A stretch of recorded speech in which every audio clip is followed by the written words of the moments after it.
I'm Brett T. Meeting is being recorded.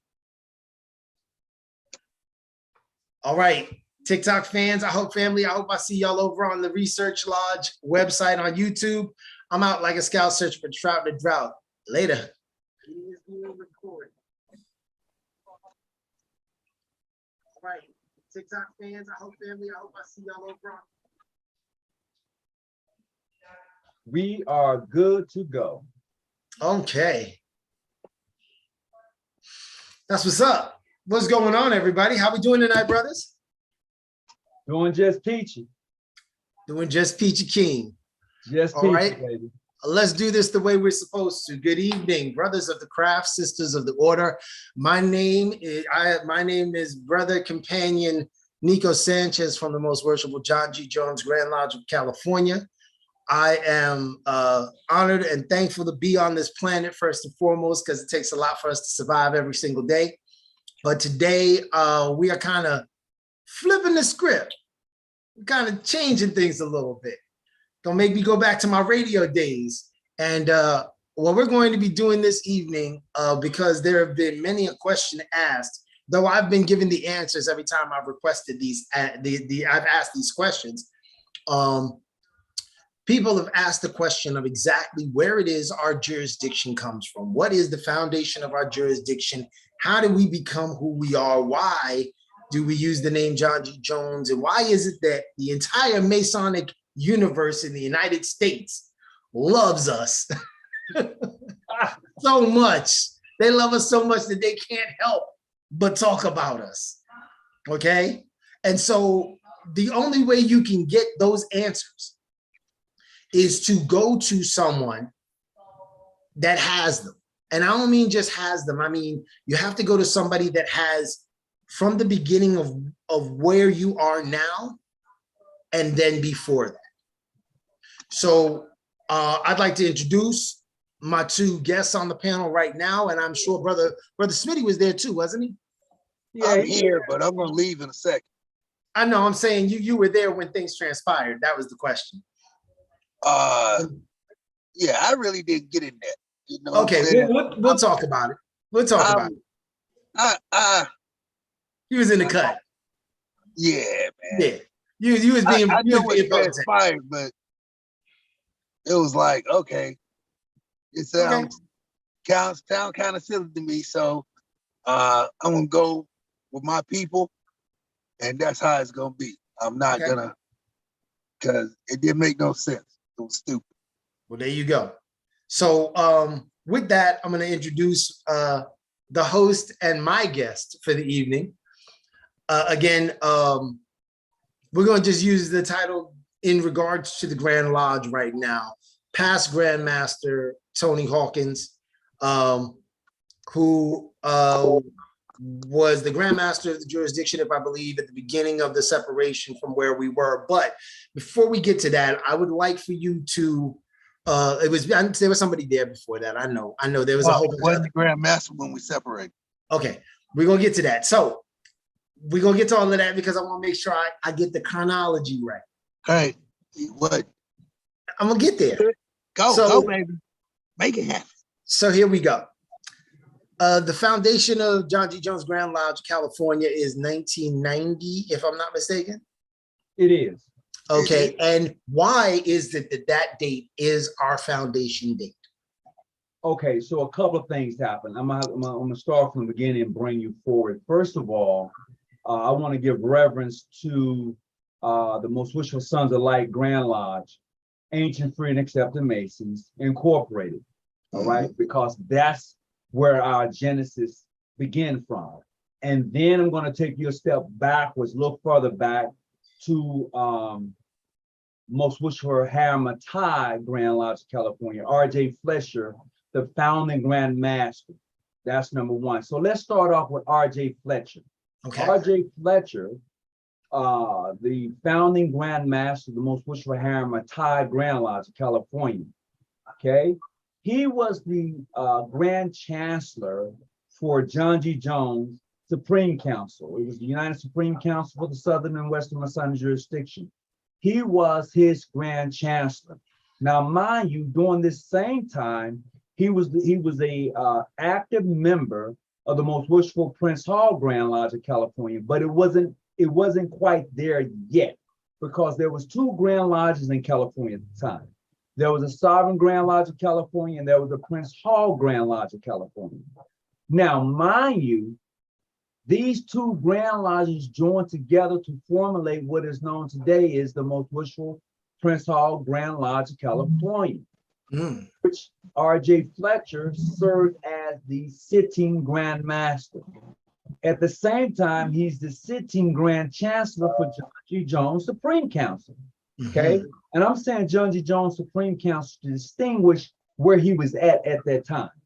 Now, mind you, after serving that Grand Master position, okay, he had to make a choice either to stay in that jurisdiction or to move on.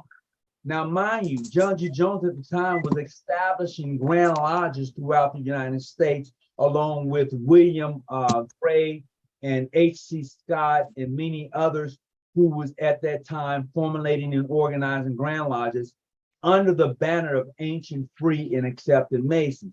Now, this was done in the means of the separation, because at this time, in a whole lot of things had transpired. So you have the falling out of John G. Jones with the Grand Lodge of Prince Hall out of Illinois, okay? William Gray, who's from Washington, D.C., comes along. He actually saves John G. Jones. And when I say save him, because at this time, there was a push to remove Jones out of Masonry, period. I mean, to suspend him, to expel him, to do all of those things. But William Gray came along and organized what we know today as St. John's Grand Lodge out of Chicago, Illinois, which is still an active Grand Lodge. So on this particular time, Jones became the secretary, William Gray, Grand Master. They incorporate this Grand Lodge in 1903. But I would tell you this, it's just my personal belief is that before they were incorporated in 1903, I believe that Jones had already moved on, because he was the most puissant sovereign grand commander of the Southern and Western Masonic jurisdiction at that time, United Supreme Council. Now that was for Prince Hall Grand Lodge. Yeah, he had already moved forward. In my own research, this is my conclusion. Others have their own, and I'll let that be. But this is my own conclusion based on information I've come across. I believe that he had moved on forward, because you cannot be a sovereign grand commander and then be a member of another jurisdiction that doesn't have a connection with that Supreme Council. Okay, that can't happen. A lot of people say, well, the Supreme Council and the Grand Lodges are two separate entities. That's true, but in order for your Supreme Council to grow, your membership must come from a Grand Lodge. It doesn't come out of thin. Okay, now what Jones did and what William Gray did and H.C. Scott and those other brothers, they, in like manner, send Brother Lynn Williams to California to charter 3 lodges under R.J. Fletcher. Okay. And R.J. Fletcher was that California Prince Hall Grand Lodge. Yes, okay. Let me take a step back. Okay. He was the Grand Master of Prince Hall Grand Lodge. Oh. And he was the Grand Chancellor for John G. Jones. Right. Under his Supreme Council. Right. So when he had served out his term as Grand Master, he had a choice to make. Do I stay with Jones Supreme Council, or do I stay with the Grand Lodge of California, Prince Hall, or do I move on? So he had that choice to make. Okay. So what he decided to do was move on. And when I say that is that William Gray and Jones H.C. Scott sent William Lynn to California to help charter 3 lodges. Okay. To help charter 3 lodges under R.J. Fletcher Grand Lodge. Okay. This is around 1909, 1910. Once that was done, Once that was done, California began, that was the first Grand Lodge in California, ancient, free, and accepted Mason. They were the first. Okay. Now, that's where they come from. Now, after that happened, years down the road, in around 1940, 1941, 42, you have the Most Wisher Sons of Light came to light. They was birthed around that time, okay? They became the third oldest Grand Lodge in California. So you have the Grand Lodge of California, you have Prince Hall Grand Lodge, and now you have R.J. Fletcher Grand Lodge, and then you have Most Wisher Sons of Light, which is the fourth oldest Grand Lodge in California, okay? That's around 1940, 1942, something like that. Now, with that being said, we had harmony and peace throughout the years within our national affiliation up until 1990. Now, let me ask this question before we get into the next part of where our lineage goes. So, at the point we get the Grand Lodge, Sons of Light Grand Lodge, we have all of the appendant bodies in a Supreme Council that is a part of this, right? Correct. Okay, and that would be what Supreme Council? The United Supreme Council for the Southern and Western Masonic Jurisdiction. At this time, William R. Daines is the Sovereign Grand Commander. Okay. Okay. And that's still under our ancient, free, and accepted Masons under this jurisdiction of. Yeah. Okay, so then we get to the 1940s and things are popping and everything's going on, and then 1990, baby. Well, the 1940s. There's something that transpires in the 1940s. Okay, in 1940, there was a split in 1940. Okay. So let me introduce you to all the splits that took place, because there was a lot of shit that was popping. So in 1916, Jones passes away in 1914. In 1916, Steelyard becomes the Sovereign Grand Commander in 1916. Right after Jones passed away, Steelyard is the Sovereign Grand Commander. There's a split in 1916, okay? 1916, there's a split. After that, now you have two Supreme Councils along with two General Grand Masonic Congresses.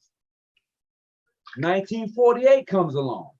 There is another split.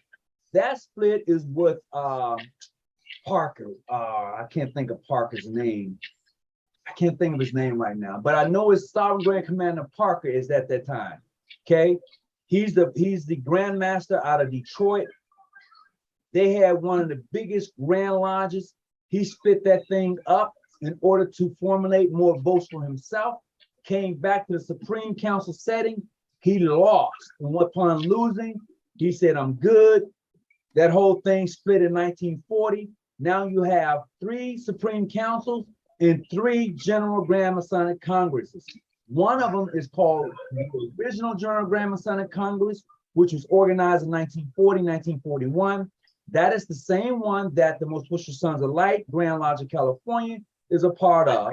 And along with R.J. Fletcher remained under the other General Grand Masonic Congress. So now you have these 3 General Grand Masonic Congresses. You have these 3 Supreme Councils, all claiming the same name, all claiming the same heritage, all claiming the same lineage. So this is where, if you don't watch yourself, a lot of confusion can come into play, but you got to be able to maintain who served in what position along the way. Right. That's the key. Who served in what position along the way? Now, go ahead. What's your next question? So there is a split. We know the General Grand Masonic Conference is now 1 or 2 entities. At this time, 1940, there are 3. There are 3 General Grand Masonic Congresses. Yes, Brother Smitty, what's up? Okay, I'm curious. So they're splitting in first one, John G. Jones split, the first split. I understand that. In 19, the early one, the first one. The first one was in 1916. So that was a split. That was from PHA. No. That was us. The first split, when you talk about PHA, that actually came about like in 1900. I would say 1900 to be exact, because that's when PHA organized their shrine. Their shrine body was incorporated in 1903. Their shrine body began it in 1900. Okay, so that's when that split from PHA really began to filter down to the states and other levels. Okay. Then we go to the first one in 1916. 1916. Then you had another split. Yep. These splits were happening because somebody didn't get voted into power. Of course. Let's just be honest. Of course, these are why these things were happening. It was somebody didn't get a position, or there was some money involved. These are the things that usually happens when organizations split. Money and I didn't get a position. And sometimes there are some women's behind that, but that's for a later conversation. Let's move forward. Okay. Then 1940s, that's when Sons of Light comes along. Correct. And they do another split. That's another split in 1940. And that deals with the Honorable Charles H. Isaacs, right? 1942, around there. Yes. Right. Okay. You must be looking in that book with all the sovereign grand commanders. You know, I got research and study material. You know, I done went through this about 8 billion times. I don't have it before me, so when you said that, I was like, yeah, okay, I got you. Yeah, I've got my cheat sheet. Okay. But, so go ahead, bro. That made 3 sovereign grand, above the United States. So we have, within a time period of 50 years, we have, I'm going to say it like I want to say it now. In a time period of 50 years, we have divided the Black people up 4 times. Right. Correct. To make our numbers smaller and smaller and smaller. Correct. Because someone else wanted to be in charge. Correct. I agree with you. I totally agree with you on that. And even more so, then when you have one body that feels that they are the do-all and say-all when it comes to this craft, you detract from, just as one of my brothers that is a PHA said to me, he said, man, I want to just spread this love, man. I just want to spread this love. Why is it that every time I interact with one of my other brothers and I tell them I talk to you, they shut down. Oh, you can't be talking to him. And it's like, why not? He's a Mason. So I heard that PHA was interested in recruiting me. Thank you. But I'm flattered, but no.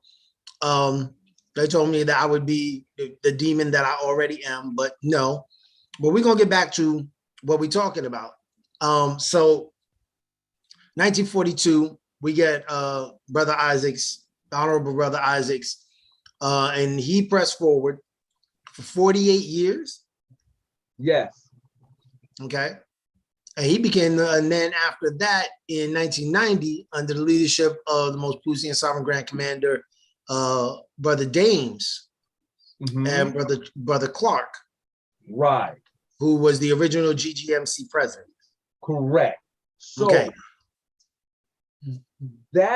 okay. So we was during that time and era, man, we was rocking. I am not gonna kid you. I mean, traveling with those brothers and seeing the work they're done. We even had, I'm gonna tell you, and when you come over here, I'm gonna show you, we built a school over in Africa, supplied it, funded it, and everything through our jurisdictions. We had an actual school over in Africa, and I got pictures when they went over there. I got pictures of them building it. I have that. Now, 1990 comes along, and Charles and William R. Dames and Clark don't get along. One is trying to overrule the other. One suspends the other one. Just it's terrible. Clark suspends Dames. He can't suspend Dames because he's over the General Grand Masonic Congress. Dames suspend Clark. He can't suspend Clark. Clark is not even in his jurisdiction. Now he's suspending. He's probably suspending him from the appending body, but you can't suspend a man from the appending body without giving him due process. And so this is where the knocking of head comes along. So this really sent a ripple effect through a solid, I mean, it cracked a solid foundation in our national, local organization, period. It did that. So we get these two rams, these two strong rams, absolutely, butting heads. And both of them are vying for control of the organization, and we get a split. Yep. What are the two entities that they split into? Okay. One changed the name to the original Supreme Council. The other one maintained the name of the Supreme Council for the Southern Western Jurisdiction. One retains the name for the original General Grand Masonic Congress, and the other one changes its name to the Council of Grand Lodges, or I think it's the Council of Grand Lodges or Council of Grand Masters. It's either one of them, but I'm quite sure I want to say the Council of Grand Lodges. Okay. At this time, PHA is doing their thing. Yeah, at this time, they you know, there's no love lost. They're doing their thing. We're doing our thing. And at this time, we have 5 Supreme Councils, 5 General Grand Masonic Congresses. Were we still having Masonic intercourse with PHA? No. There, look, the last Masonic intercourse, as far as coming to the table, that took place in California with PHA was in 2011. That was the last time we actually sit down at the table and had any type of conversation, period. You got that's later on. That's later on. That one's a trip also. I know about that. There is a question in the YouTube. It says by Rob Law. These branch offs occurred out of Illinois, correct? Correct me if I'm wrong, but did someone from back then not subdue their passions and went and created another organization because they were upset? Out of Illinois, no. This is happening out of California. Yeah, we're talking California now. Yeah. I don't know if you're referring to when the brother was sent to California to create the Grand Lodge, but that wasn't you know, something he was doing, you know, to undermine or subvert someone. It was instruction that he was being given under Hey Travis. Oh, he's trying to be funny. Well, that didn't really work, because the reality is we're not talking about Illinois. We're talking about California. We're talking about the foundation of Freemasonry in California. But with that being said, so just so there's clarification on this recording, our Grand Lodge was founded by the first and oldest Grand Lodge in California.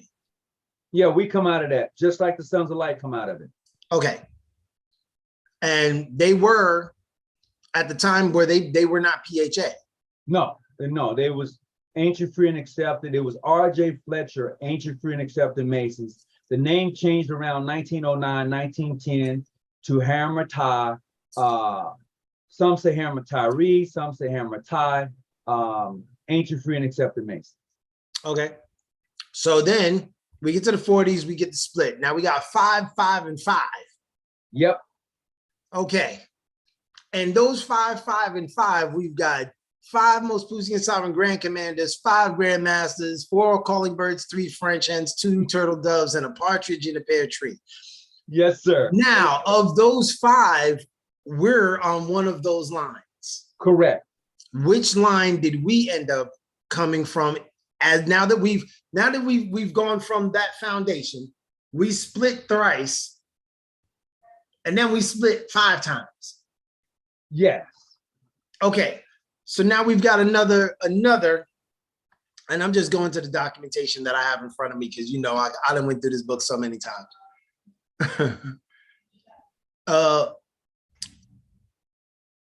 Brother Grandmaster, past Grandmaster, Frank Bobo. Oh, that's Sons of Light, Grand Lodge, California, Ancient Free and Accepted Masons. Oh, he was the bomb. Before I go further, I got to really put this shout out here, because the most wishful Sons of Light had gotten so big until the state Grand Lodge back in the early 80s reached out to Frank J. Bobo to have a sit-down conversation. They were just that big. They was big as Prince Hall, period. In the early 80s, 70s, the most, this is for the record, the most wishful Sons of Light, Ancient Free and Accepted Masons Incorporated, were big as Prince Hall in the 70s and in the 80s. That's a fact. I'm just giving it to you. And they've gone through their share of heartaches and pains, but I'm telling you what I know on record, they were just as big. Now, question, does the most worshipful Sons of Light Grand Lodge of California still exist to this day? Oh yeah, they still vibrant. And a big shout out to Grandmaster Omar Scar. They still doing their thing. They still thriving. That's good to hear. As always, this is not about bashing anybody. This, first and foremost, to any Mason that may be on the Zoom call, any Mason that may be on the YouTube channel, this is not bashing. We are truly extending that hand to you, that olive branch, to let you know that we are your brothers. So we most worshipful Sons of Light Grand Lodge of California, Ancient Free and Accepted Masons. Phenomenally big, doing things. They everywhere. They everywhere out here. Yes. How big is so big? Well, I will tell you what, they had lodges up in the hundreds. Wow. They had lodges in the hundreds. My lodge, which was called Hosea Lodge number 44, was organized in the early 70s, but they had lodges in the hundreds. Wow. That's a fact. That's a fact of record for their archives. Now, after Grandmaster Bobo, past Grandmaster Bobo retires. He doesn't retire. He doesn't. Grandmaster Frank J. Bobo served as Grandmaster from 1966 up until his death, which was like 93, 92, something like that. Wow. That's some love right there. Oh man, he was that guy. He was a beast. Wow. I mean, he was a beast for real though. And he was a beast. All right. So when his bowl was broken, and he was called, we get past Grandmaster Adams. Okay, now in 1990, when this split occurs and John G. Jones comes to life and that foundation manifests itself. So our first Grand Lodge officers, all of them were heads of state as far as being on a national level. You had the Honorable, I want to make sure, Willie Goff Sr. was the Imperial Potentate at the time, California. You had George R. Adams, 33rd. He was the most eminent Grand Master for the Knights Templars, California. You had Richard R. Ramirez, who was the High Priest on a national level, California. You had 3 of those guys out of California on a national level. That's not including the sisters. Also, we had national representation. Okay? Now, when we say national representation, what do we mean? We're saying that we had we had membership that represented the national activities of the jurisdiction. Correct, correct. Such as the Knights of Templars, the Shriners, and the Royal Arch. Okay. Yeah, because I went, I done ran through this with a fine tooth comb. United Supreme Council, ancient accepted Scottish Rite, April 5th, 1869, Grand Commander Edward G. Thomason, 33rd. Correct. Now, when you go back that far, you're talking in regards to a united body of Black Masons. Okay. When you go back that far, you're talking about a united body of Black Masons. There's no splits. You got rough waters, but we're solid as a Supreme Council at that time. Right. United Supreme Council, ancient accepted Scottish Rite, Southern and Western Masonic jurisdiction, Grand Commander, Honorable John G. Jones, 33, out of Chicago, up until 1914. Yes, he came along. What he did is that when he ran for the position of the Sovereign Grand Commander, what happened was at this particular meeting, they prolonged the meeting. Jones excused himself because you got to remember at this time, he's the Lieutenant Sovereign Grand Commander. All right. He excused himself from the meeting. Okay. He comes back to the meeting and finds that they've already had elections. All right. He's like, well, damn, brother, it's 10 o'clock. I excused myself. I come back. You guys have already had the meeting? Yes, sir. We've already had the meeting. You are no longer the Lieutenant Sovereign Grand Commander. You are now the Grand Chancellor. Oh, I took a step back? Really? We need to redo this election.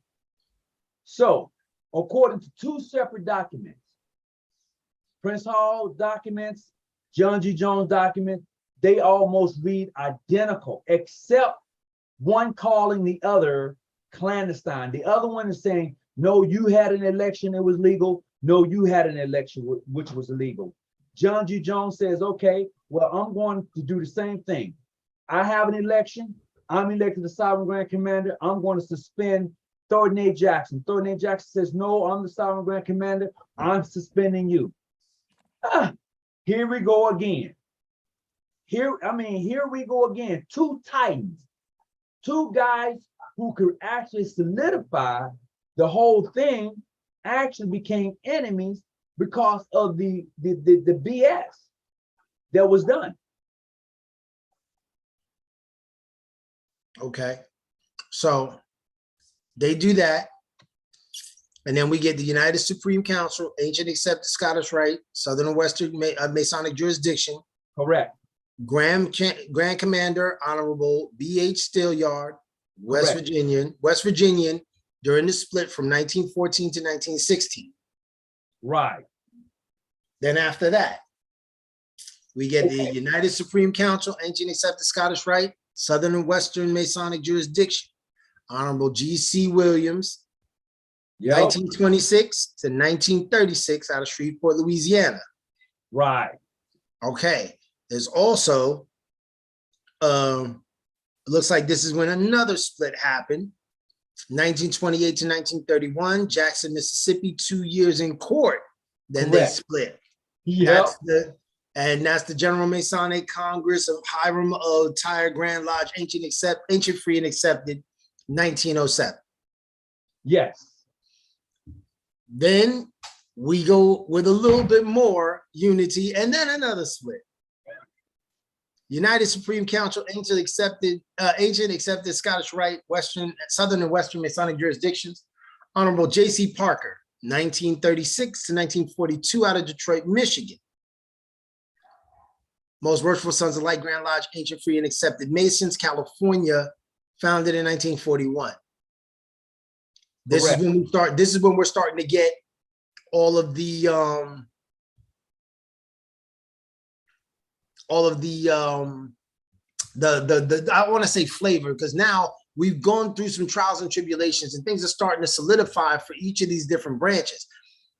Now, there was something that was brought to my attention, and it's something that I think we've said consistently within our jurisdiction, and I heard the sovereign Grand Commander of the Southern and Western Masonic jurisdiction for what they call mainstream Masonry. In regards to clandestine, none of these organizations are clandestine. None of them are irregular. They are all Masonry. Is that correct? It is. I mean, if you don't have recognition with someone, you just don't recognize them.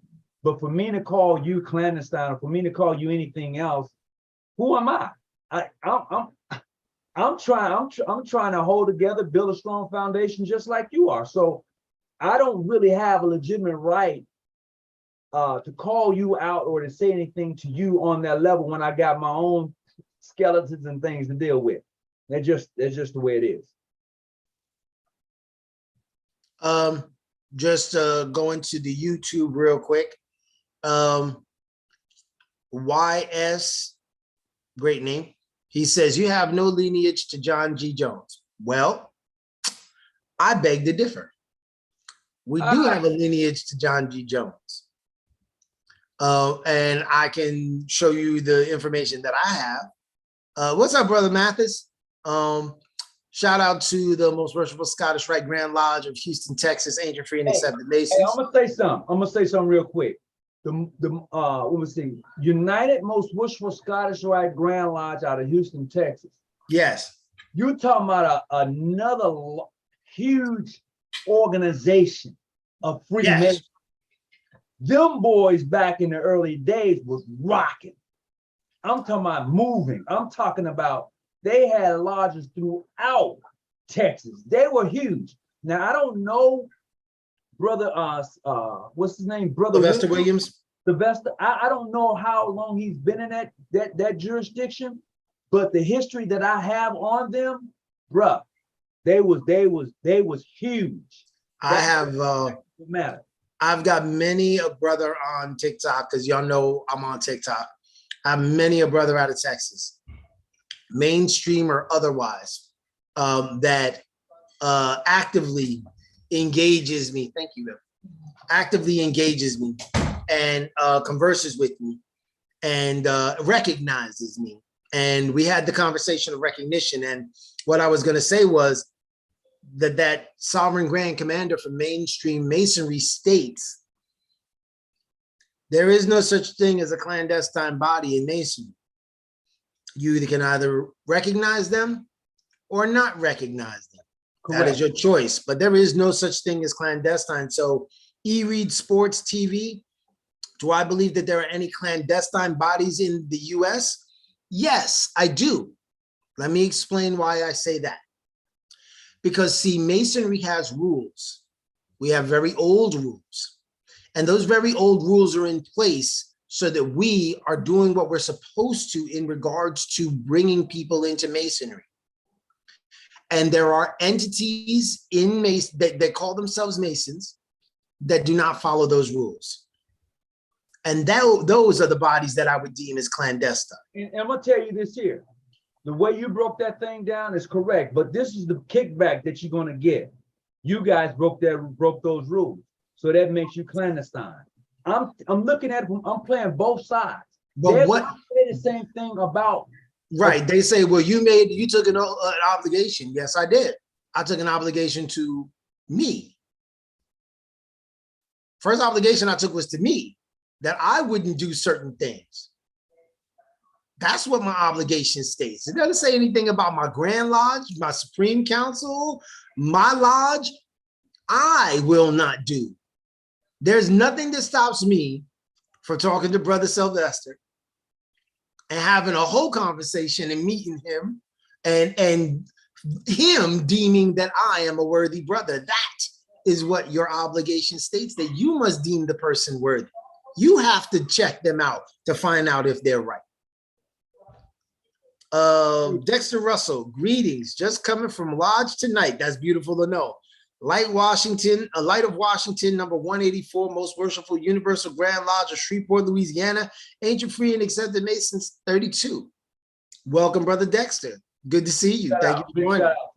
Remember, like, follow, share, subscribe, hit the bell for our podcast. This is Research Lodge 147. We're going to get a little bit more into this because there's more splits. There's more splits. And here we go back to the statement of subduing your passions and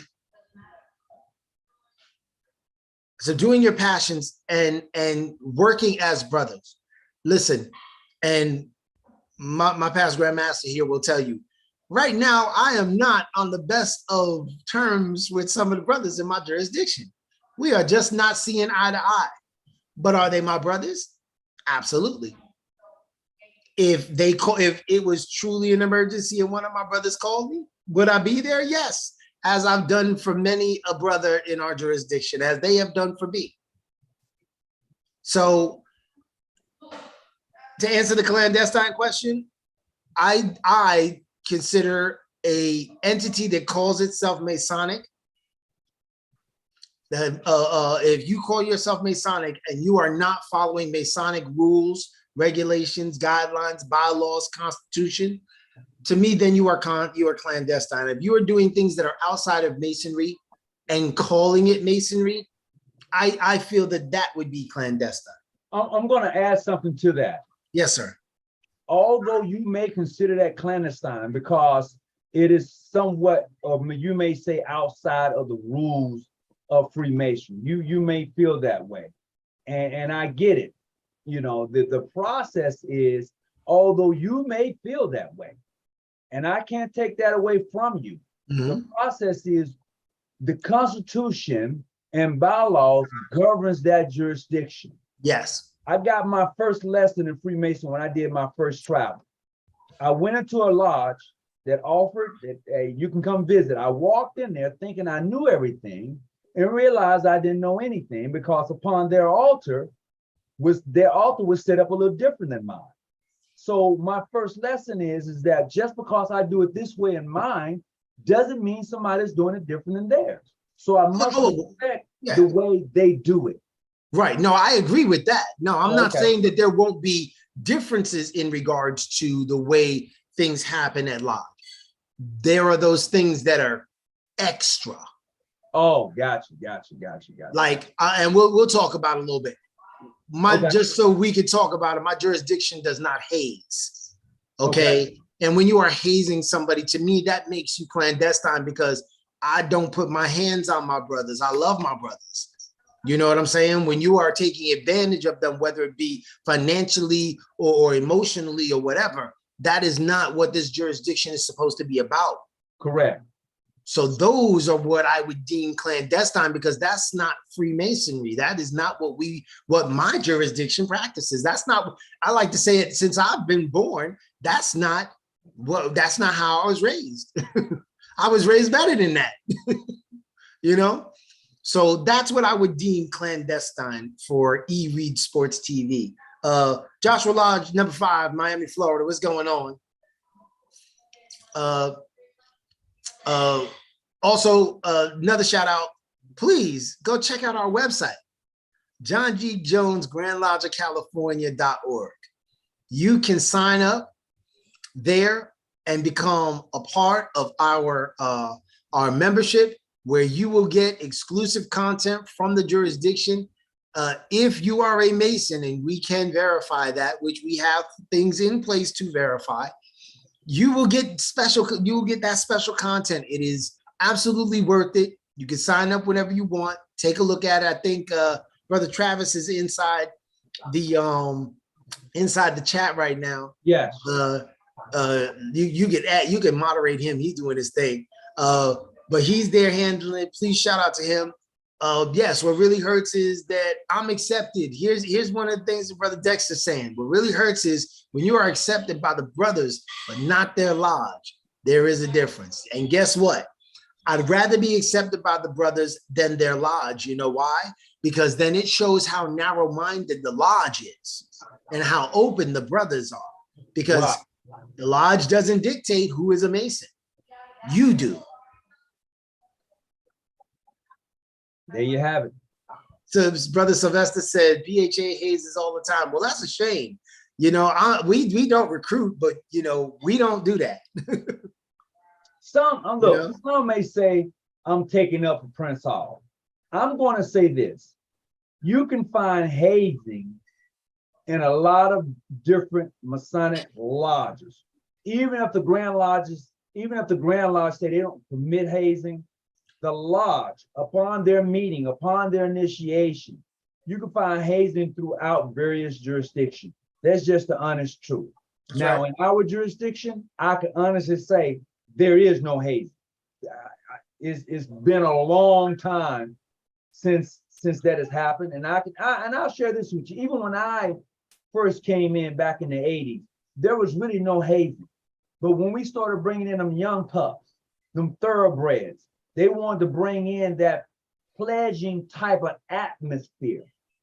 But when I became Grand Master, I was like, oh, we can't do that. Even though I did participate, you know, when I wasn't a Grand Master, when I wasn't a Grand Lodge officer, when I was just a Worshipful Master, Senior Warden, yeah, that's true. I ain't got no shame in my game. But as I matured in Freemasonry and I looked at it, I was like, nah, this has to change. And the change had to start with me. There are different degrees. What was it that what's one of the statements they were saying? They said, them brothers over there talking so much stuff, Brother Sanchez, they probably just not high enough in their lodge yet to know what real masonry is. Hey. So we're going to get back on topic. So we're now United Supreme Council, Ancient Accepted, Scottish Rite, Southern and Western Masonic Jurisdiction, Honorable J.C. Parker, 1936 to 1942. And again, now 1941, recognized under the original Grand Masonic Congress. Recognized under the original Grand Masonic Congress. So that we go back to that word recognition. It's going to be important, guys. Let's stay on topic. United Supreme Council, Ancient Accepted Scottish Rite, Southern and Western Masonic Jurisdiction. Grand Commander, Honorable William R. Daines, 1980 to 2000. Yes, he was a bad man. I mean, someone who had command of the English language. Okay, there are very few people, you know, that have command of the English language and understands all there is when you are speaking and your words and how they are chosen and when they come out. You know, Obama is a reference to that, and those educators who really commands the language, and he's right there with them. He was that guy. Okay. So then you got Supreme Council of the Grand Master, Supreme Council of Grand Master, Ancient Free and Accepted Masons. Correct. Southern and Western, President Honorable Daniel L. Newton, 1990 to 1998. Yep. Most Worshipful John G. Jones, Ancient Free and Accepted Masons, California. This is where our current organization is founded or originated in 1990. Correct. So after that turbulence in 1990, those brothers' names that I called earlier, who helped to formulate this and gave birth to this jurisdiction, I'm gonna give you detail on how they began. First, they set up what you call an ad hoc committee. The ad hoc committee was established in order to formulate the jurisdiction, bylaws, constitution, those things that would run the jurisdiction. Right. But before they even did that, it was said that they had went to meet with Frank J. Bobo.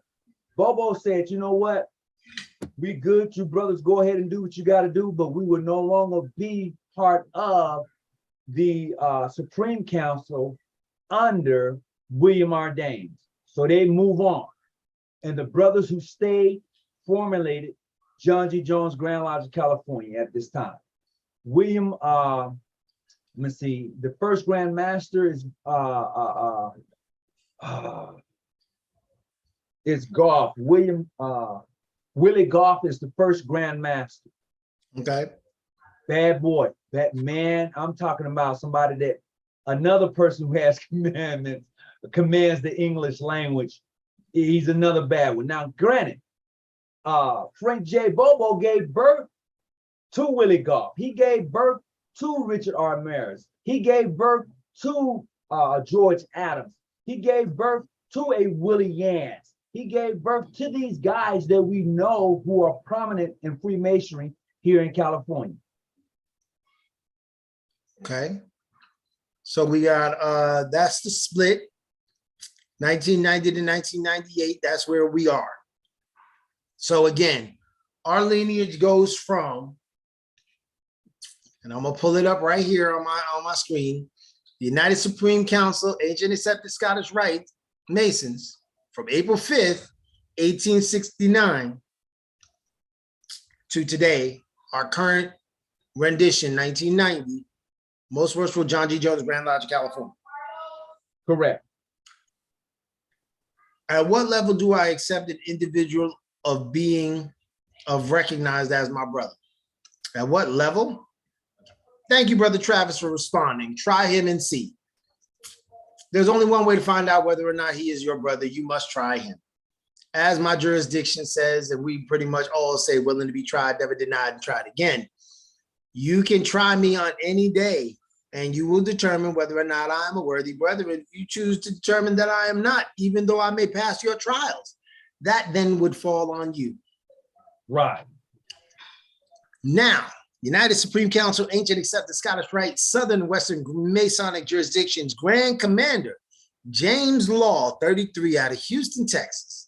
Now, here's something I want to point out before you get into that, Past Grant. Did you not hear that pretty much every single person that I've mentioned was not just California?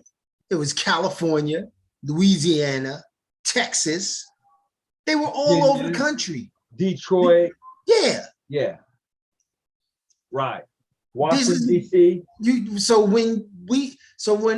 And I talk, I'm sorry, I'm gonna take possession real quick.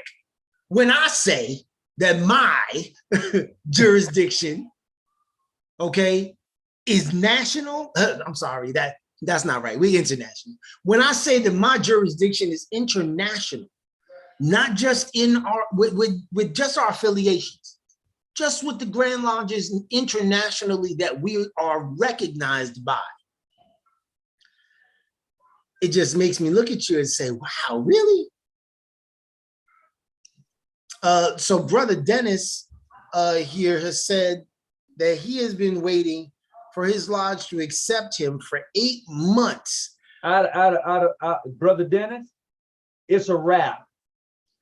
After 1 month, it's a wrap. Once I put in an application and you don't contact me, we don't have any conversation. And even if you contact me, you mean to tell me 8 months? No, I can see 2 months tops. I can see 2. Your time is too important to be wasted on someone telling you to wait with patience. Wait, brother, wait. No, look, I got things to do in my life. Freemason is just a part of it. It's not the end all. It's just part of it. And if you're telling me I gotta wait 8 months, a year or so to become that's a whole delivery of a baby. And that's a whole that's almost a whole baby. But Brother Dexter Roussel, are we connected to the Supreme Council of Louisiana? Okay, let's finish this up and then I can go back to that one because that's an interesting conversation. Brother James Law unfortunately passed while he was in office. Correct. Out of Houston, Texas. John G. Jones, Grand Lodge, California, Ancient Free and Accepted Masons. We withdraw from the Supreme Council of Grand Lodges A.F. and A.M. Now, what happened there? Okay, so now this right here, this is where power, well, this is where the illusion of power comes into play. So in 2019, we're at the Supreme Council setting in Detroit. Okay. Now, I was personally brought up on Masonic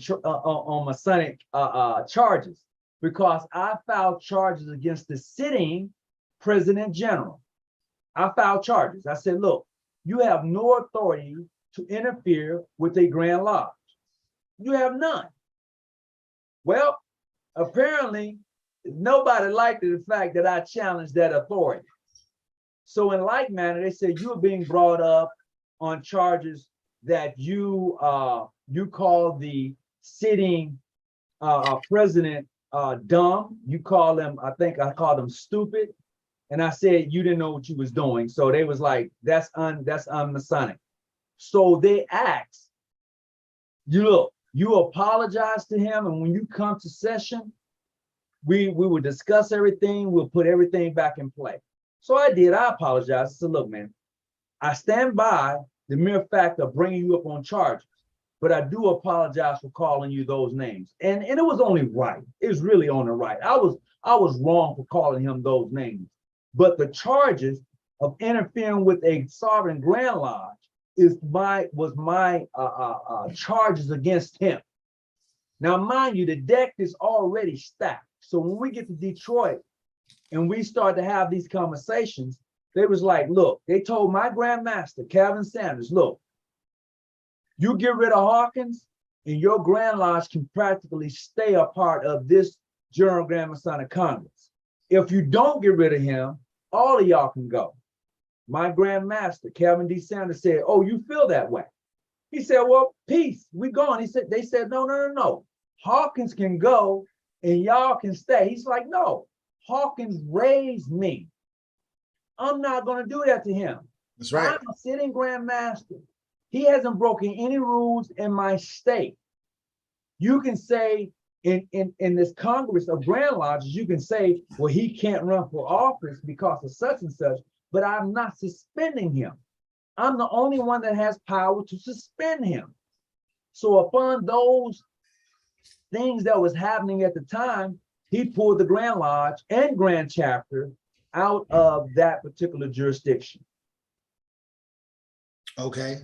So that is when we separate from the Supreme Council of Grand Lodges of Ancient, Free, and Accepted Masons. Correct. Now, right. here's what you got to understand. I'm the third vice in this Supreme Council of Grand Lodges. I'm the third vice. I was elected back to that position that same, well, no, 2 years prior, I was selected back to that position. Not only was I the third vice, I was the deputy of state for the Supreme. Not only was I deputy of state, I was also the grand lecturer for the Royal Arch, the Supreme Council Royal Arch. Oh, wow. Okay, not only was I then the grand lecturer, I was also the lieutenant. No, I was the grand prior. I was the grand prior for the Supreme. I'm the third man in charge on the Supreme level. Right. Okay. So I held 3 positions at that time. And they basically wanted to kick you to the curb.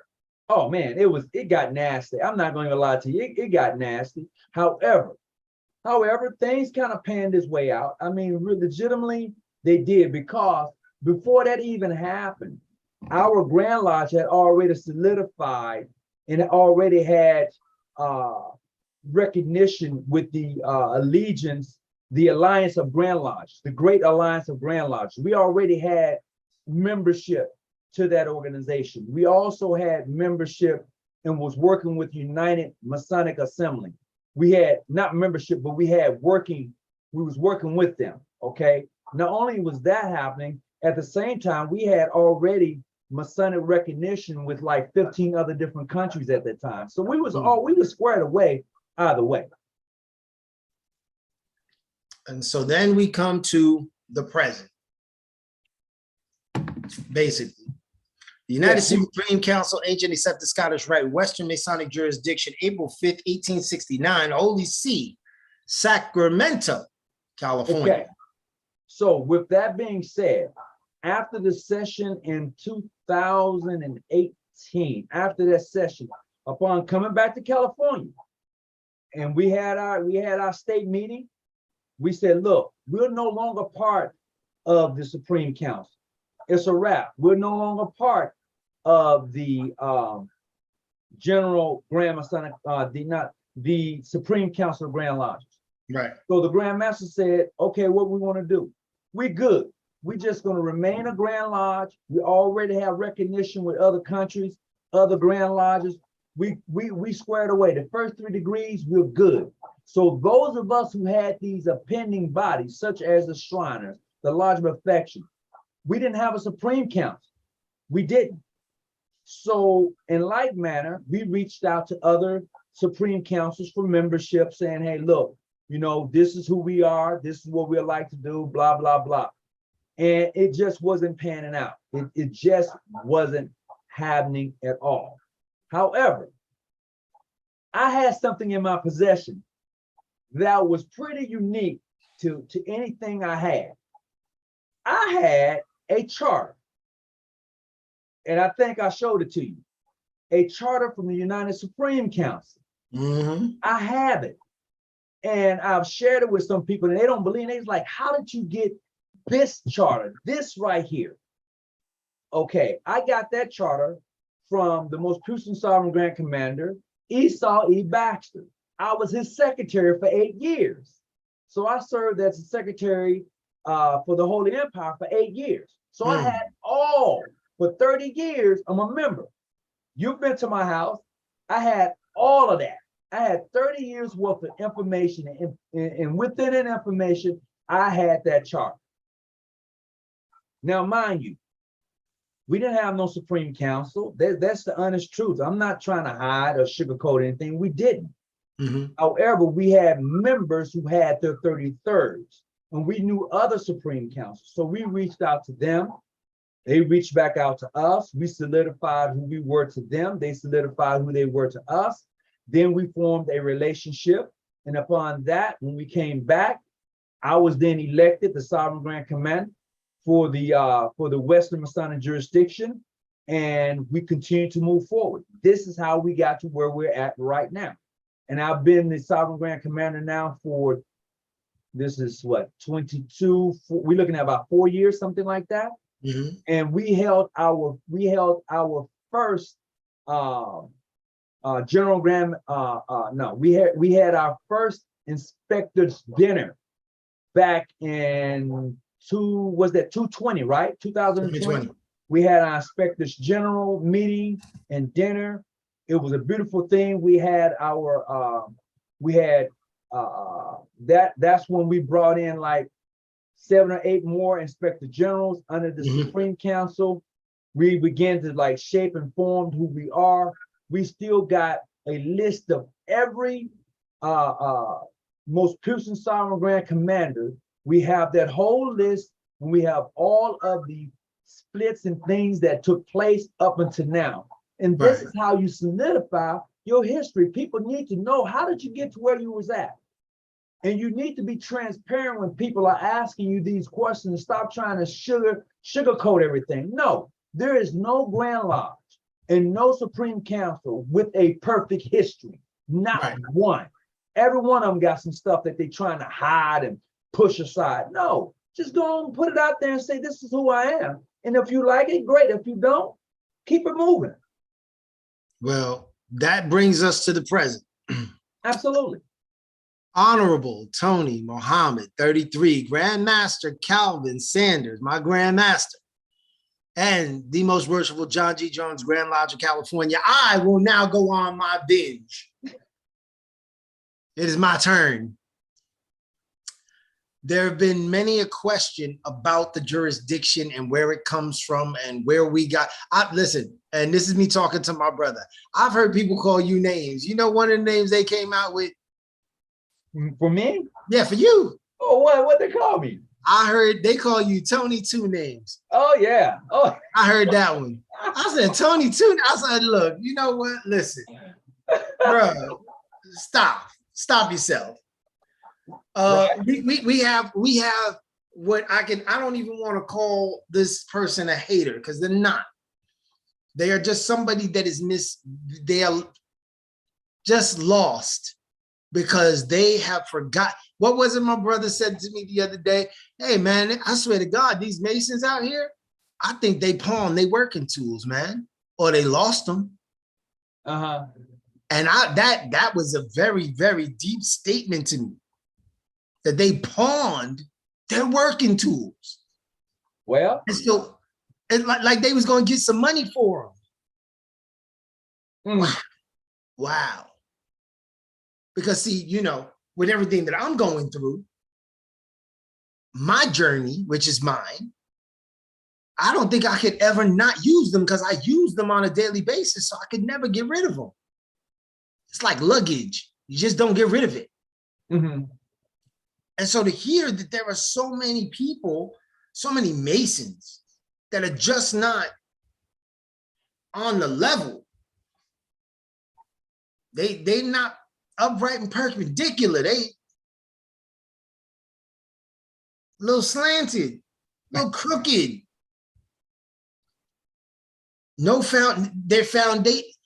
My foundation is so strong, it's crazy. It seems like they are trying to build on quicksand, because every time they say something, they dig themselves in a ditch, in a hole that they can't get themselves out of. Now, just a note for those of y'all that are saying, oh, well, y'all are just talking and reading. And listen, all of this is published. Y'all can go to John G. Jones, Grand Lodge, California.org, and you can see right there, it's listed exactly where we came from. It's on the website.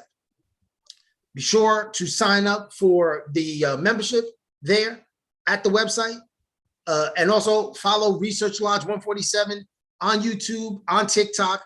I'm Real Mr. Nico on TikTok. Yes, I'm hollering all the time.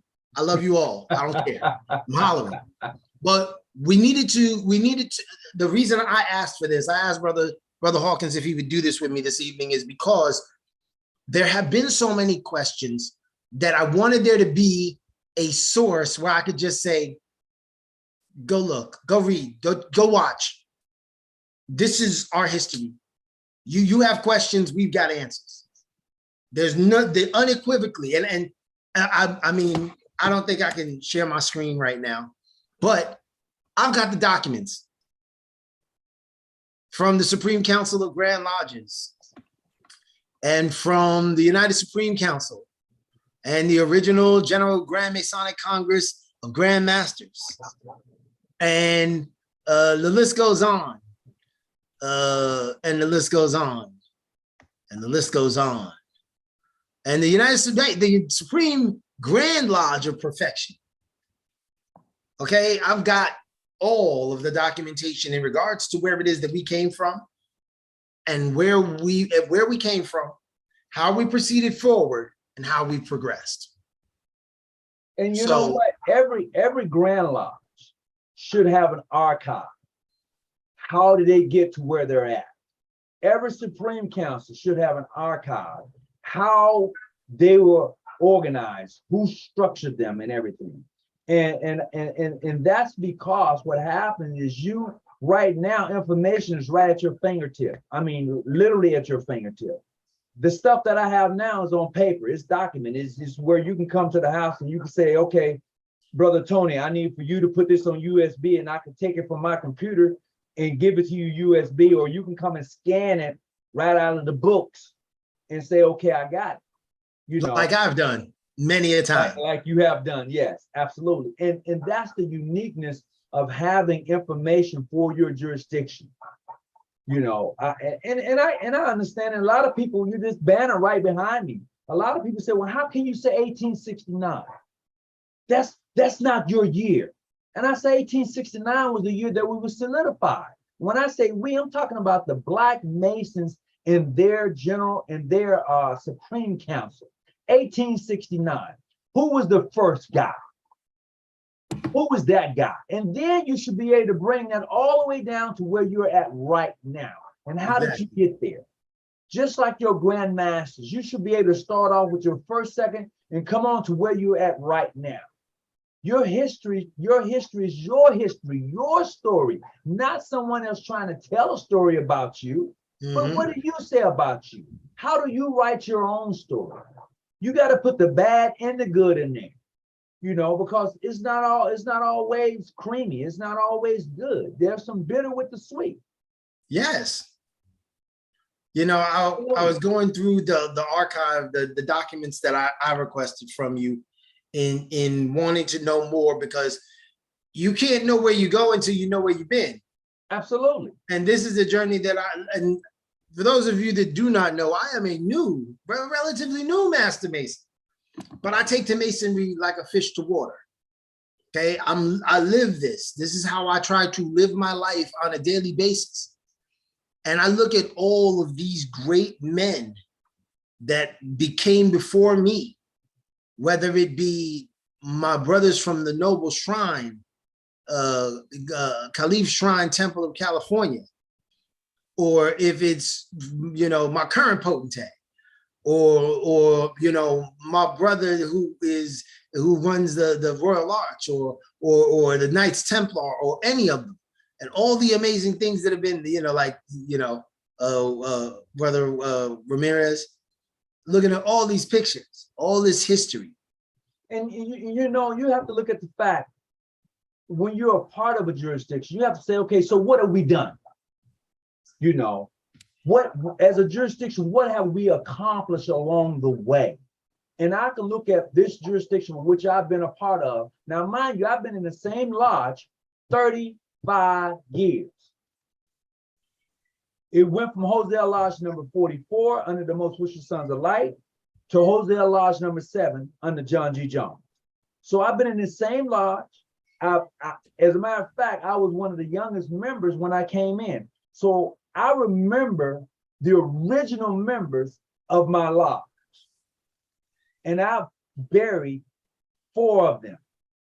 Wow. And when the others moved away after they retired, I stayed in contact with them and their families, and I got word that they passed away. So I can say that I've actually had the pleasure of seeing every member for my 35 years come through that lodge, whether they was in the military or whether they retired from the military and moved on. I've seen some great people come through my lodge, come through this jurisdiction, because you got to remember, San Diego is a Navy town, you know, and most of our members are either in the military, former military, retired military. And so that's where we've been. I've seen the AFs flow twice. Now you're like big, and then all of a sudden you shrink. The ship go out, your members go out. They go on for 6 months, 8 months. That's right. Imperial potentate. God, he's not there anymore, but they go out to Westpac and come back. He went on, when he first got initiated, and this is the funny thing, we didn't trust that he was coming back. We didn't. So when we obligated him a Master Mason, right? And we said, when you come back, you'll be raised to the sublime degree of a Master Mason. We told him the password that you're going to be using is shakalaka boom boom. This is a true story. Yes, it is. We're sending this man out on a Westpac for 6 months with a password of shakalaka boom boom. This is the God and His truth. 6 months later, he comes back. Man. He's on Westpac. He knocks at the door. He raps. Boom, boom, boom, boom, boom. He raps at the door. Who is it? Will B. Smith. What's the password? Shakalaka boom boom. Whoa, we was busted up. Man, he came back and he's been active ever since. I mean, yes. Really, to heart. He's moved away, he's came back, but he's always been a part of this jurisdiction. Yes. I'd never seen him as being the imperial potentate, but he's that guy now. I'm being honest. I didn't see it coming. He's in the YouTube. He's in the YouTube right now. He's on YouTube watching us. Oh, okay. Okay. Yeah. I remember when he was telling me that story, and I was sitting there just cracking up. I was like, bro, but that's love. That's still love. Here's the unique thing behind that. Him being in the Navy, he told me, he said, look, when you are out on the water, on the ship, they have an email with all the Masons on the ship. And he ran that email. So regardless of your jurisdiction, you had a separate email when you was on the ship from anybody else. So when you get a person who's been in the military and who's traveled abroad as a Mason, their mindset from those in the States are different because they've seen Masonry from a different point of view. So when they come back on land in the States, and you're telling them you can't talk to this brother, they're looking at you like, what do you mean?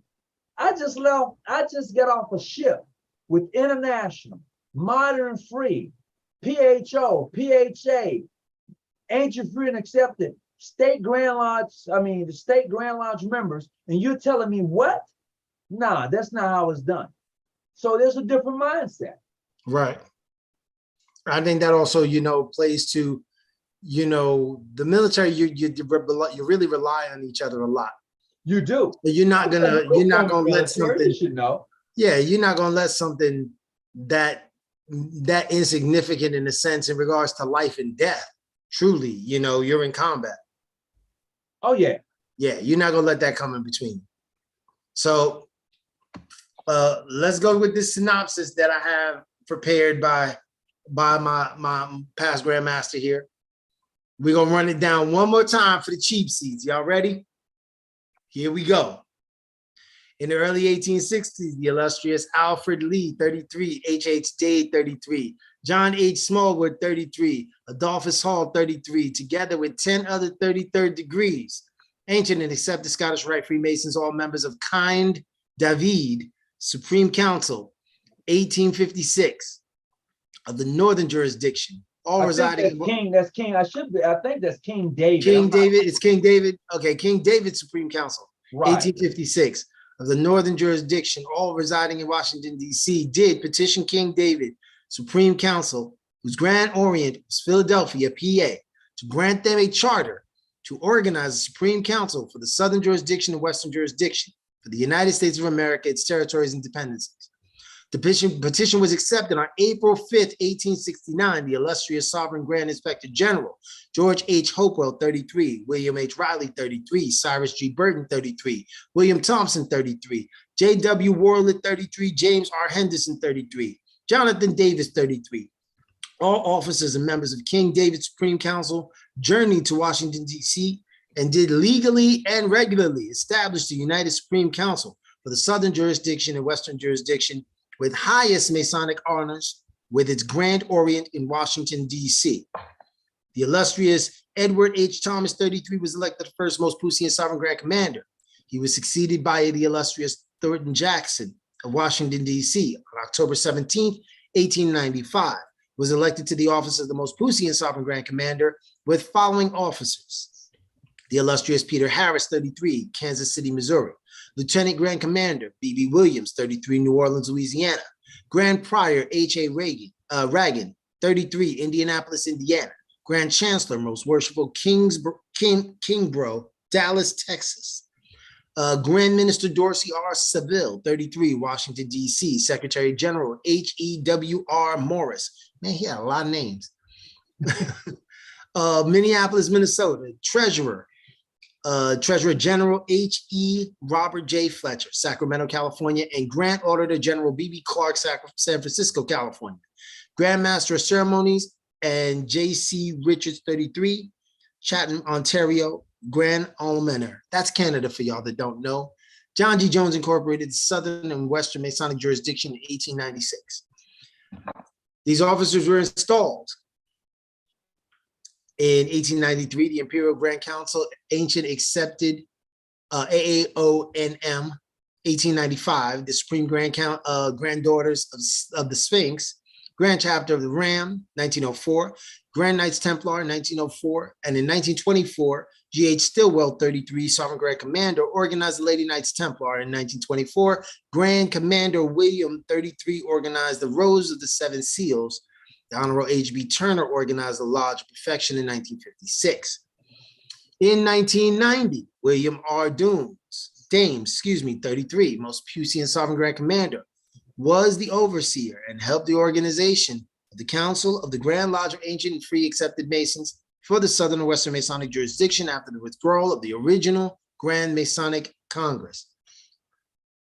I see is popping up over here. Thank you, Brother Jackson. I appreciate that. In 1918, after the 99th Supreme Session was held in Detroit, members of the California affiliated departments of the Scottish and York Rite Freemasons withdrew from the Southern and Western Jurisdiction under James Law 33, Most Puissant Sovereign Grand Commander. The Inspector General of California organized the United Supreme Council of the Sovereign Grand Inspector Generals of the 33rd and last degree, and affiliated departments of the ancient and accepted Scottish Rite of Freemason for the Western Masonic jurisdiction of the United States of America, its territories and dependencies, incorporated in Sacramento, California in 2019. With that all being said, today, the Most Worshipful John G. Jones Grand Lodge has several, if not, I think we're at 17 now, lodges, if we include the esoteric. Well, it's actually more than that. It just depends on how you want to wrap that up. Totally, because we got 619, we got 619 in the UK, we got the one in Trinidad, we got. You know, I'm gonna take you overseas more so locally. Okay, let's stay local. Because of how we're structured. Right. See, we're not a part of any General Grand Masonic Congress. Most Grand Lodges hold their membership with a General Grand Masonic Congress or a Congress of Grand Lodges or whatever they want to call it. Most of them do. We do not. Our membership nationally is held with the Alliance of Grand Lodges and Masonic recognition with other Grand Lodges. That's how we are structured. Our structure is a little bit different. Most Grand Lodges would say, well, we are part of a Congress. We are not at all. So our structures are different. Our Grand Lodge is recognized by the Supreme Council because of the membership, but we're not a part of any General Grand Masonic Congress. So our structure, when you go to call our lodges and things like that, it's different.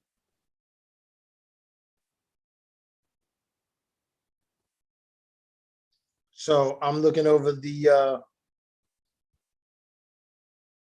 they want us to put the phone number up, but we're gonna put up the email so y'all get that. You can go to, what is that, John G. JGJ fam? Yes, John GJ, it'll be JGJ A.F and the AM at yahoo.com. So what information are they asking? This is for Mr. Dennis Pedritti, who was having the 8 months. Oh Lord! Where is he located? That's what we're gonna find out. I believe Brother Smitty's been talking to him. Okay. It's Michigan. We love Michigan. Emerson, Vicar of the Creator. Okay, that's right. And we are in San Diego, California. For those of you that do not know, we have a lodge Friday night. Matter of fact, we are in San Diego, California, but we have lodges up and down the California coast. We do work. Let me just say it that way. We don't even have to talk about how many.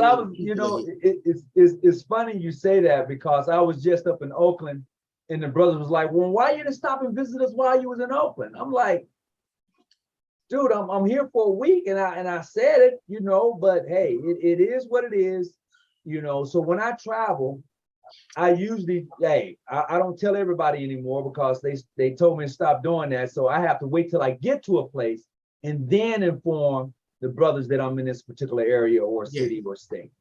Exactly. Oh, look, and Dennis is in Chicago, Illinois. Oh yeah, right there in the heart. Is that the same brother that was looking for a lodge? Yes. Well, what part of Chicago he's in? We're gonna find out in a minute. Yeah, we definitely have brothers in Chicago. Oh yeah, we definitely have a Grand Lodge in Chicago if he's interested. Okay. There's no doubt about it.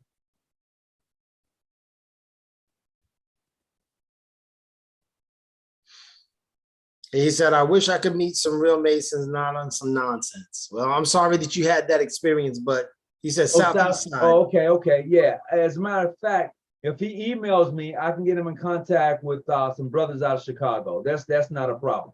So Miracle T Babe, Brother Muhammad, Brother Mathis, question: is there a John G. Jones Grand Lodge in my hometown of Michigan? There is, and I can get him in contact with somebody out of Michigan. I know Grandmaster Ned out of Michigan. I know the Sovereign Grand Commander Garner is out of Detroit also. So I know them and some other brothers there too. 80th and Coles. Okay. He's on the south side of Detroit. It sounds like he's on the south side of Chicago, by 80th and Coles. Okay. Okay. Tell him to email me. If he emails me, I can definitely get back to him and put a name out there. We can go and definitely. Thank you, Brother Jackson. Yeah, so there it is, JGJAF and AFAM@yahoo.com. Remember to please follow, like, and share the podcast. We're gonna try to do this a little bit more. We coming out of the summer heat. We didn't really go dark for the summer. We actually were kind of active this summer. When do we ever go dark? We don't go dark. Stop meeting during the pandemic. What are you? Well, Red Lucy. Okay, and Miracle Baby, there, yeah, you might have to travel a little bit, but you know that's part of the experience. And then we've got Red Lucy, Lucifer the Light Bearer. So let me put this to bed for you right now, Lucy. Okay, Masons are not devil worshipers, and I am high enough to know, and I'm high enough to know that we are not devil worshipers. Okay. We do not worship the devil. I'm looking in the camera. We do not worship the devil. What we do when we go to lodge is we have to say an oath on a sacred volume of law, whether it be the Bible or the Quran or the Torah. It could be the Dead Sea Scrolls. It could be whatever your religion dictates, that be your sacred volume of law. And we pledge an oath. Okay, so he corrects himself. He said, "Yeah, I see that." Yeah. Okay, Lucy. I'm okay. Okay, I just want to make sure that's just for the cheap seats. Those in behind you that's over there being silly. I'm gonna make sure we say it for the cheap seats. But we don't. We swear an oath on the sacred volume of law to ourselves.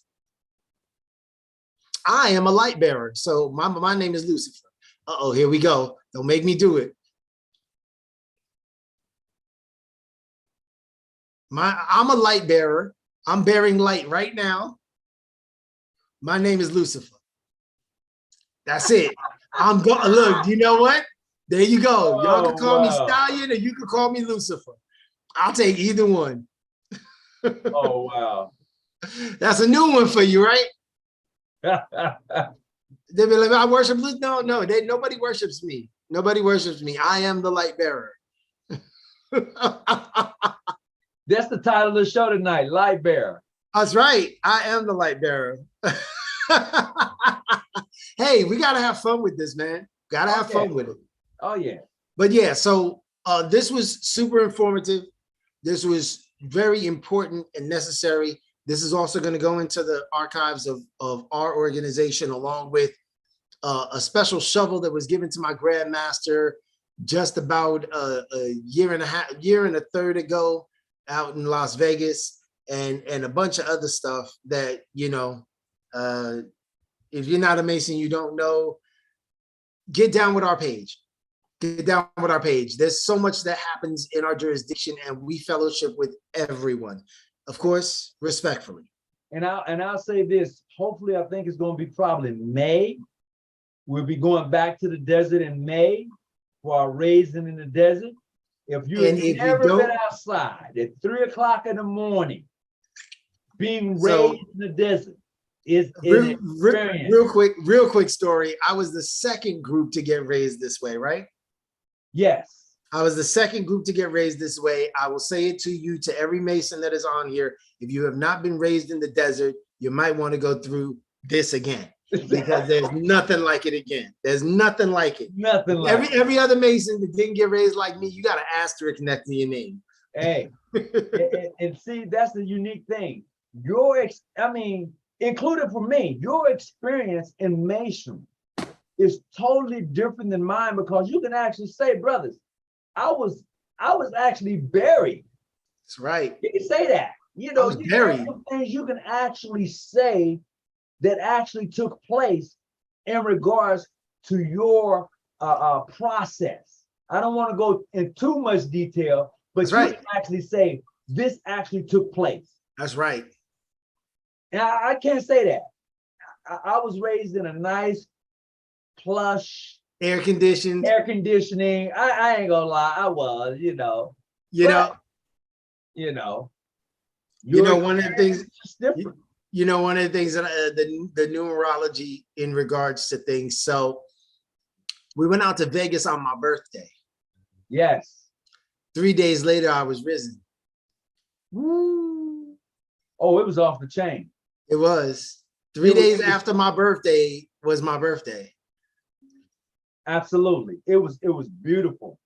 And I would tell you what, we started at 3, and when the sun began to rise in the east, literally rise in the east. It was, it was happening for real. It was going down. It was happening for real. I mean, it was just, you went down when it was dark, and you came up, let there be some light for real though. It was that brother. Did Brother Mario just pop on here? Wait a second. It could be Mario. Uh-oh. We was just talking about you, bro. We sure was. That's right. We talked you up. Well, listen, this has been extremely informative. It's now in the history books. We wish every Mason on here nothing but love and light, the best. I'm gonna steal my brother's his catchphrase real quick.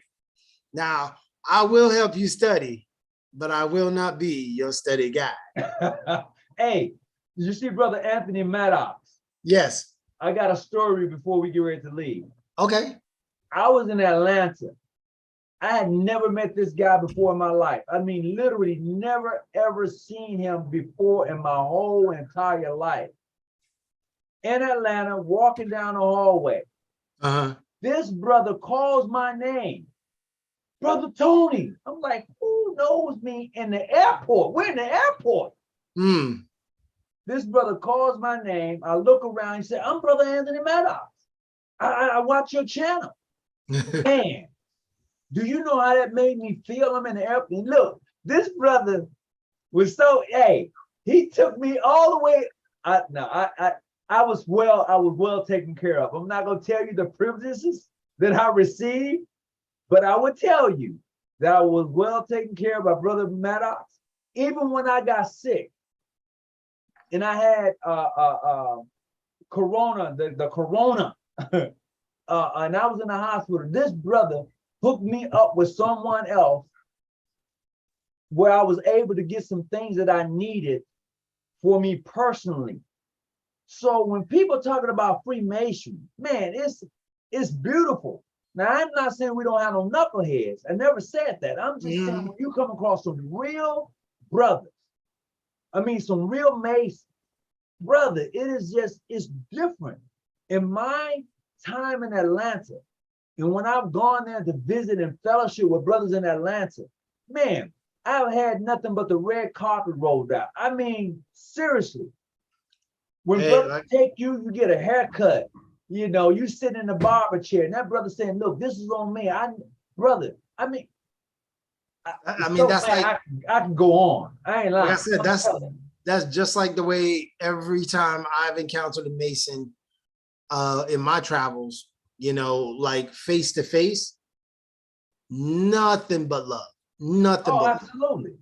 So, wow. Well, we hope that all of you will subscribe to the channel, follow us on Facebook, go to the website, follow us on TikTok. The Research Lodge is on TikTok. So we hope to see y'all there. And remember, travel light, and you are your brother's keeper. So I will talk to y'all soon. Somebody trying to call? Oh, yeah, that's my daughter. She gonna have to wait. She let me know she got home one piece. That's all. Okay. All right, y'all. Be easy. Be easy. All right, I'm gonna go ahead and log us off, bro. But I appreciate you coming on and definitely carrying on this, and we're gonna make this happen again. Yeah, we'll do it. We're gonna get back to every week at least. How often you said you want to do this? Let's do it once a week. Listen, there's so much knowledge, man. I can go into my library. I'm getting ready to go into my books downstairs and bring them upstairs. I could go off of one book a week, and that'll be enough. All right. Well, until next time. I appreciate you, brother. Out. Later.